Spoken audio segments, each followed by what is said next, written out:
Of all the classes I took as an undergraduate at Kansas State University, it's possible that conceptual physics, P-World 101, under Professor Christopher Sorensen, was the class I dreaded most. Or maybe better put, anticipated least. Not because I knew anything of Professor Sorensen, I did not. But because as an art major, I could not see the relevance of the world of academic physics to my interests and pursuits. I was 34 years of age when I first set foot on college campus. My history was primarily one of 2 decades of steel fabrication and auto body collision repair.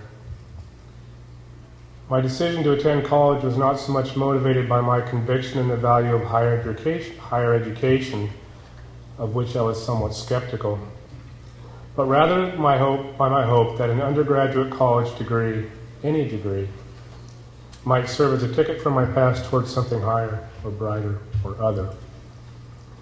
The imminent P-World 101 with Professor Sorensen appeared to me on paper as one more drably painted institutional cinder block lecture hall mid-morning obstacle course to negotiate for 3 months in order to fulfill my BFA checklist and get my ticket out. But, ... Although I had accurately imagined the institutional architecture and venue, I could not have underestimated more the impact that Christopher Sorensen and P-World were to have on me. Daniel Tiffany, in his book Toy Medium, Materialism and Modern Lyric, writes, this is important, listen close.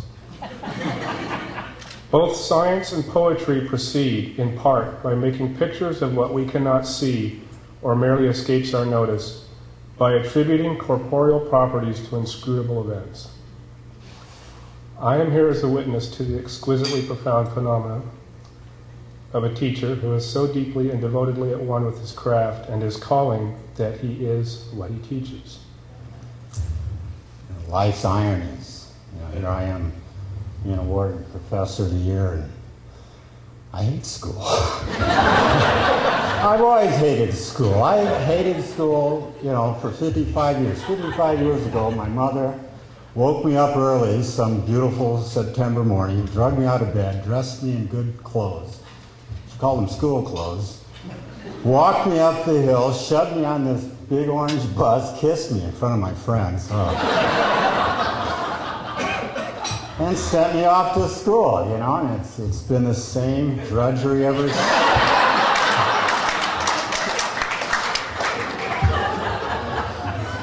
I mean, I could be outside playing, I could be outside watching, the birds and looking under rocks. When's the last time you looked under a rock, there's lots of neat stuff under rocks, right? Or I could be out playing with my friends. We could be making great fantasies about great adventures, right? Or if it was raining, what the heck? I'd go inside. I'd read my dad's chemistry books, and had poetry books too.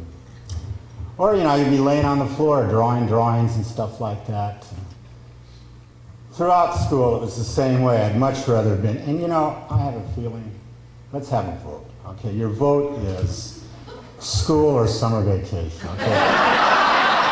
Who's for school? Who's for summer vacation? All right, yeah, Yeah, and even in high school, I guess I wasn't out looking under rocks so much, and I don't want to tell you everything I was doing in high school. But, I was building telescopes, I was building radios and scientific equipment. I was having a great time at home, and of course, every once in a while I had to go to school and do what the teacher told me to do. And when I think of how much I've learned playing, right, messing around with things, or ideas, I realize that the lecture hall, the classroom, the studio, or the lab should be a place where students can play. Now, maybe play is a bad word, kind of a pejorative in a way, I suppose, but maybe you could say they should be invigorated, or engaged, or even inspired. Wouldn't that be great? But whatever the word, the idea is to create a stimulating environment where the learning comes natural and not forced, where the desire to learn is created first. Then the labor of learning becomes a labor of love.